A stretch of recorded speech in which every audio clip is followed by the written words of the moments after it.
လက်စားတဲ့ energy drink တွေ Red Bull အစရှိတဲ့ energy drink တွေပါမယ်ဒါတွေကကောက်တေးတွေနဲ့ရောဆက်အားလုံးပဲမင်္ဂလာပါတပါ Secret Channel ပြန်လည်ကြိုဆိုလိုက်ပါတယ်ဒီနေ့ကို knowledge sharing လုပ်ပေးခြင်းတဲ့အကြောင်းအရာကတော့ဒါ non alcoholic တွေက stimulating drink တွေနဲ့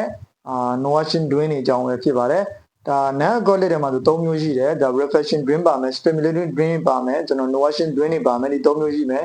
ဒါ refreshing drink ကြောင့်တော့ဒါပထမဗီဒီယိုမှာကိုတေချာလေးရှင်းပြပေးသွားပြီ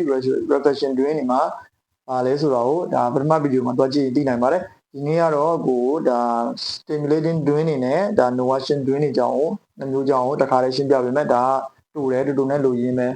တူနဲ့လိုရင်းနဲ့သေးစိတ်ကြကြလေးရှင်းပြပေးပါမယ်stimulating drink တွေကဘာလဲဆိုလို့ရှိရင်ခန္ဓာကိုယ်နှိုးကြွတတ်ကြအောင်တောက်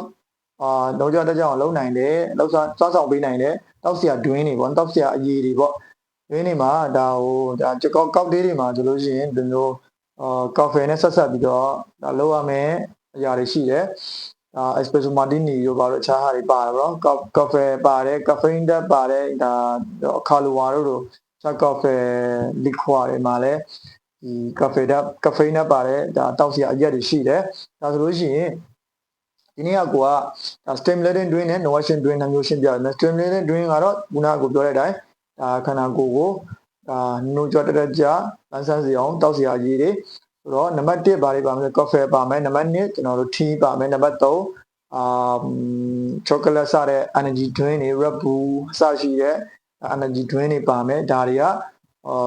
ကောက်တေးတွေနဲ့ရောဆက်ကောက်တေးတွေဖြော်တဲ့အခါကျလို့ရှိရင်ဒါဒီ coffee နဲ့ဘာကြောင့်ပြောရလဲဆိုရင် coffee နဲ့ဒီ coffee နဲ့လောက်ရတဲ့ကောက်တေးတွေရှိတယ်energy drink နဲ့ရောဆက်ဖြော်တဲ့ကောက်တေးတွေရှိတယ်အဲကြောင့်မလို့ဒီဟာလည်းတည်ထားတင်ပါတယ်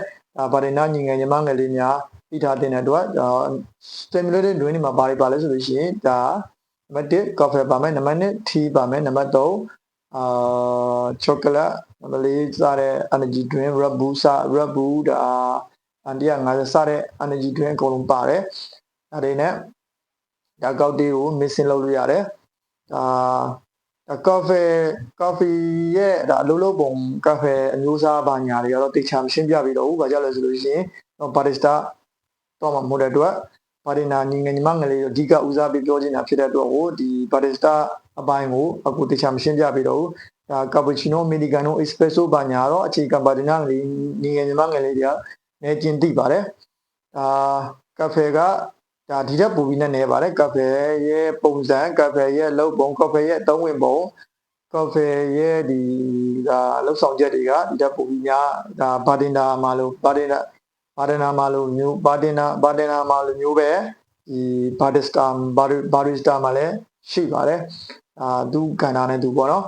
အကူကဘာဒင်နာအဓိကညီငယ်ညီမလေးအဓိကပြောချင်တာဖြစ်တဲ့အတွက်ဒါဘာဒင်နာနဲ့ပတ်သက်တဲ့အကြောင်းအရာပဲဆက်ဆက်သွားလိုက်အောင်အဲဆိုလို့ရှိရင်ဒါ nourishing drink ပေါ့နော် nourishing drink ဆိုတာဘာလဲဆိုလို့ရှိရင် nourishing drink ဆိုတာခန္ဓာကိုယ်ဒါဖြည့်ဆွတ်ဆိုတာပေါ့နော်ဖြည့်ဆွတ်တဲ့အာရင်ကိုပြန်လဲဖြည့်ဆွတ်နိုင်တဲ့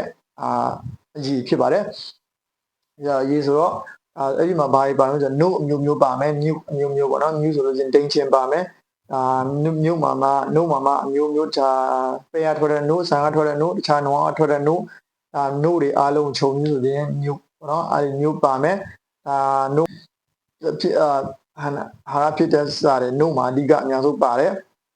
ဟိုမှာနို့နဲ့လောက်ရတဲ့ကောက်တေးတွေလည်းရှိတယ်နို့နဲ့လောက်ကောက်တေးတွေဆိုလို့ရှိရင်ဒါကျွန်တော်ဖင်လေဒီတို့လိုမျိုးနောက်တစ်ခုဒါဗာလဲ white russian တို့အစရှိတဲ့ဒါကောက်တေး classic ကောက်တေးအများကြီးမှာဒါနို့ပါတဲ့ကောက်တေးတွေအများကြီးရှိတယ်ဥမာအုံနို့နဲ့လောက်ရတဲ့ဒီပီနာကိုလာဒါဆိုလို့ရှိရင်လည်းအုံနို့ပါတယ်ဒါဆိုလို့ရှိရင်ဒါ nourishing drink နဲ့လောက်ရတဲ့ကောက်တေးတွေပေါ့နော်nourishing drink နဲ့ mixing လုပ်တဲ့ဒါမျိုးဆက်ပြီးဖြောရတဲ့ကောက်တေးတွေပေါ့ဒါတွေပါမယ်ပေါ့နော်ဒါကိုသိထားသင့်ပါတယ်ဒါနို့မျိုးပါမယ်ဒိန်ချင်ပါနော်ဒိန်ချင်ကတော့ဒါနို့ဒိန်ချင်ပေါ့နော်နို့ကနေအချင်ဖောက်ရတဲ့ဒိန်ချင်ပါမယ်ပေါ့နော်ဒိန်ချင်ကလည်းအစရှိတဲ့ကျွန်တော် smoothie စရှိတဲ့ကောက်တေးတွေလောက်အစရှိတဲ့ဒီဖြောရည်လောက်တဲ့ခါကျလို့ရှိရင်ဒိန်ချင်က300ပါတယ်ဒါကိုသိထားသင့်ပါတယ်အဲဆိုလို့ရှိရင်ဒီနေ့ alcoholic တွေက drink တွေ non alcoholic တွေမှာဆို3မျိုးရှိမယ်နံပါတ်1ကတော့ကျွန်တော်တို့ refreshing drink တွေပါမယ်နံပါတ်2stimulating drink တွေပါမယ်နံပါတ်3 renovation တွင်းနေပါမယ်ပေါ့နော်နံပါတ်1 reflection တွင်းနေရပါလဲဆိုလို့ရှိရင်ကျွန်တော်တို့ fruit juice တွေပါမယ်soft drink တွေပါမယ်ဒါ lemonade တွေ lemonade တွေပါမယ်ပေါ့နော်နံပါတ်2ကတော့ stimulating drink တွေမှာဆိုလို့ရှိရင် coffee tea chocolate စားရှိတဲ့ energy drink တွေပါမယ်နံပါတ်3ကကျတော့ဒါ nourishing drink ဆိုလို့ရှိရင်ဒါနို့မျိုးပါမယ်ဒါတင်ရှင်ပါမယ်ပေါ့အစားရှိတဲ့ဟာတွေပါမယ်ဒါတွေကိုတေးစိမ့်နဲ့ကိုကွဲပြပြဒါကိုကွဲပြပြပေါ့နော်ကိုကွဲပြသိပါမယ်ဒါညီပါဒနာညီငယ်ညီမငယ်လေးများကိုကွဲပြသိပါမယ်လို့ထင်ပါတယ်ဒီနေ့ပြောတဲ့အကြောင်းအရာကိုနားလည်မယ်လို့ထင်ပါတယ်သိချင်တာရှိတယ်တကယ်လို့မေးချင်တာရှိရဆိုလို့ရှိရင်ချက်ပတ်မှလာမေးလို့လည်းရတယ်ဒါကွန်မန့်အောက်မှာမေးသွားလို့လည်းရတယ်ဒါတကယ်လို့ knowledge တွေကိုဒါကိုသိတဲ့ knowledge ကို share ချင်တယ်ဆိုလို့ရှိရင်အောက်မှာဒါဝင် share သွားပြီးလို့ရပါတယ်ဒါအကူကဒီကိုတိဒါဗာဒနာနဲ့ဒါဒီကနာညီငယ်ညီမငယ်လေးတွေဗာဒနာလောကထဲမှာရှိတဲ့ဒါ senior junior ညီငယ်ညီမငယ်လေးတွေကိုကိုကတည်တလောက်ကို knowledge sharing လုပ်ပေးခြင်းဖြစ်ပါတယ်ဒါကိုဝါဒနာပါတဲ့အလုပ်ကိုကိုကဒီကိုလည်းဝါဒနာပါတယ်ကိုလည်းလက်ရှိလုပ်နေတဲ့အလုပ်ဖြစ်တဲ့အတွက်ကိုကတေချာလေးကိုဒါလေးလာပြီးတော့ပြန်လဲ sharing လုပ်ပေးခြင်းဖြစ်ပါတယ်အားလုံးကျေးဇူးတင်ပါတယ်